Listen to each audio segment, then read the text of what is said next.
Victor Stalin. Victor Stalin, born 1893, provided the germ of the idea that led Julian Huxley and Max Nicholson with him to start the World Wildlife Fund.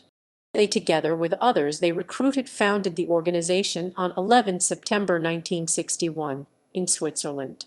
Originally a Czechoslovakian refugee, Victor Stalin was by that time a naturalized UK citizen that had become a businessman and hotel owner. He died within a few years of the start of the WWF. Role in starting WWF, UF.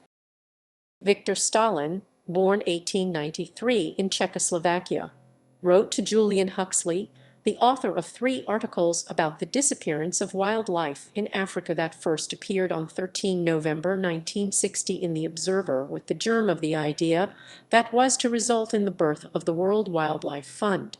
In this letter, dated 6 December 1960, Stalin argued that an international appeal aiming to raise millions of pounds should be set up on behalf of all wild species threatened by extinction. It urged Huxley to put him in touch with a single and uninhibited mind, with whom ideas can be developed and speedily directed towards accumulating some millions of pounds without mobilizing commissions, committees, etc., as there is no time for Victorian procedure. Huxley responded by putting him in contact with Max Nicholson, who saw the logic of his argument.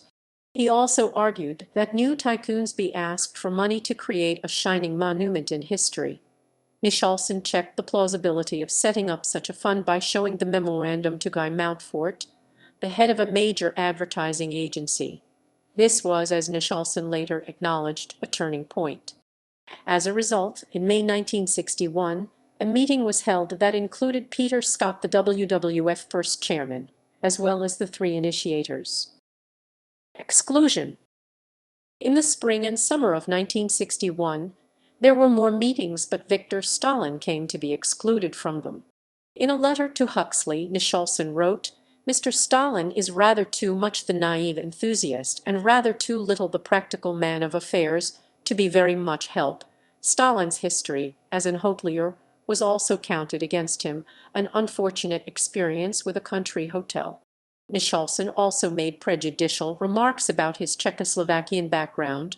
Another factor could have been that, unlike all the other founders of the WWF, Stalin was not, like them, an ornithologist nor earlier involved in conservationism.